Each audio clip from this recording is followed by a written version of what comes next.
Welcome to section 7.1, graphing exponential function. So we're going to focus on first the basics. So the general form for exponential function can be expressed as f of x equals b to the power of x, where b is the base while x is the exponent. It can also be written as y equals b to the power of x in terms of graphing. But we're going to focus on the majority part of transformation and equation of asymptote. So let's not worry about graphing yet. So let's take a look at the first example, f of x equals to 2 to the power of x. So on the right, the first graph that you see, this is a graph of 2 to the power of x. Now, if you look closely, it curves and the y-intercept is at 1. But if you examine the left side of the graph where my mouse is circling, you see that it's going towards the x-axis. So I also included another graph if you look at the very right. So see how it continuously going towards the x-axis.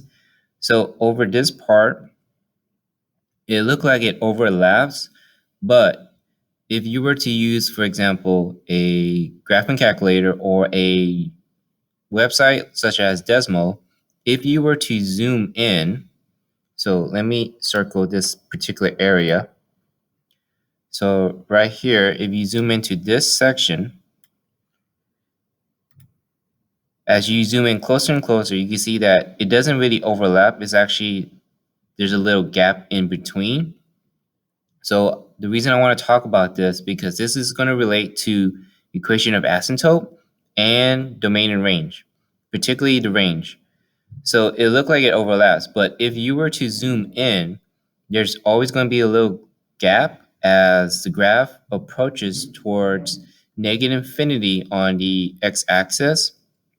So here I went up to negative 10, but if you were to zoom in, you will see there's little gap in between the graph and the x-axis. If you were to continuously going towards the left, such as negative 50, and you zoom in closer, you still see a little gap. If you were to continue such as negative 1,000, then when you zoom in, you still see a little gap. So the reason I print out this graph and then show it to you is that even though the graph, as you can see, will overlap the x-axis, that's a misnomer or a misguide where it overlaps, but in truth, there is a little gap, so it won't reach the x-axis. It will approach the x-axis. Again, as you zoom in, such right here. So here, if you look closely in this particular area, you see how there's a little gap right there in between. So just to let you know that even though it looked like it overlaps the x-axis, meaning that it reach, that's not true. There's always going to be a little gap, so be very, very careful in terms of identifying domain and range and equation of asymptote. So we're going to first identify parent function and transformation. So example 1, I'm using the same example as before. F of x equals 2 to the power of x. And then on the right, we have g of x equals 2 to the power of x minus 3 and then minus 4. So if you were given a problem such as g of x and you're asked to find the parent function, then the parent function would be the base to the power of x. So the parent function would be 2 to the power of x. So that's all you have to write for parent function. Now let's talk about identifying transformation. So the x minus 3, that's going to be very similar to what we did in section 5.5. So if it's x minus 3, since it's minus 3, we can say that it's going to translate, right, 3 units. So I underline in red, stating that this is translated right 3 units. Again, if the number is directly behind the x, we say that it's moving left or right. Since it's minus 3, it's going to move right or translate right 3 units. Now the next number, the minus 4, even though it's behind x, it's the same size as the base. So you basically say that it's outside the x, away from the x. Since it's minus 4, we use this number for the up and down. So since it's minus 4, it's going to translate down 4 units. So to review, if you have a number directly behind the x, then it's going to go left or right. If you have another number same size as the base, then it's going to go up or down. So just make sure to know the difference, especially how you see the size of the numbers. So the 3 is the same size as the x, the exponent, while the 4 is the same size as the base. Moving on to the next example. So here is a graph of f of x equals to 3 to the power of x, and then g of x equals 3 to the power of x plus 2, and then plus 5. So again, if you have a problem such as g of x, then if I ask you to find the parent function, you just simply state the base to the power of x. So for this example, the parent function is f of x equals to 3x. So that's all you have to write for parent function. So next, let's identify the transformation.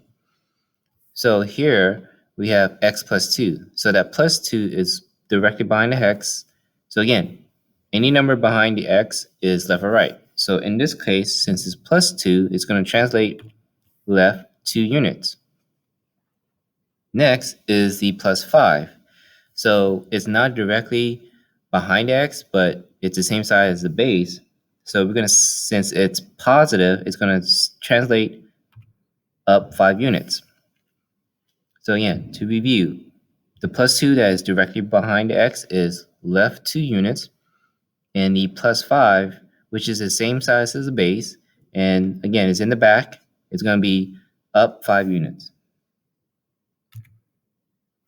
So let's do 2 more examples. So example 3, h of x equals to 4 to the power of x minus 6, and then plus 7. So first thing is identify the parent function. So first, look at the base, which is 4. So the parent function is 4 to the power of x. So that's all you have to write for parent function. All right, next is the transformation. So we see that there's a minus 6 directly behind the x. So we're going to say translate, write 6 units.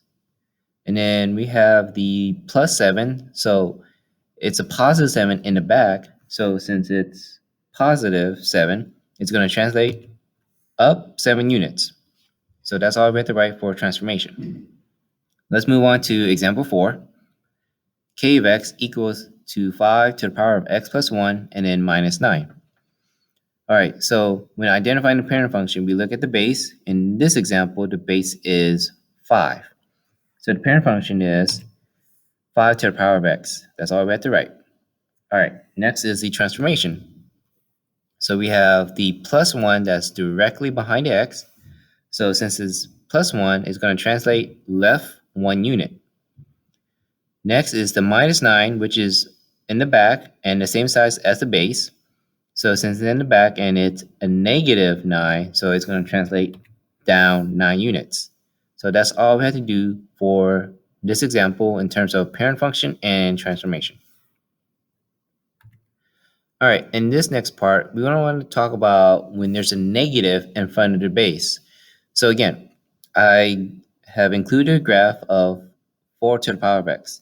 Now the reason I included so that way you can see what the graph look like when there's a negative in front of the base. But again, 4 to the x, that's the parent function. So let's see what happens when it's a negative in front of the base. So here's the graph for negative 4 to the power of x. As you can see, it flipped over the x-axis. So even though the graph are not identical in terms of the numbers for the x and y axis, you can see here's the x-axis on the left, and then here's the x-axis on the right. But again, the graph in maroon, this one does not have a negative, while the graph in blue, it does have a negative in front of the base. You can see that it flipped across the x-axis. So here, we're going to state reflected vertically across the x-axis. So if you were to ask to find a parent function for this example, n of x equals to negative 4 to the power of x. The parent function is just 4 to the power of x. That's it. Again, when identifying parent function, you write the parent function without any transformation. So if there's a negative and you're just stating the parent function, you just write out without negatives.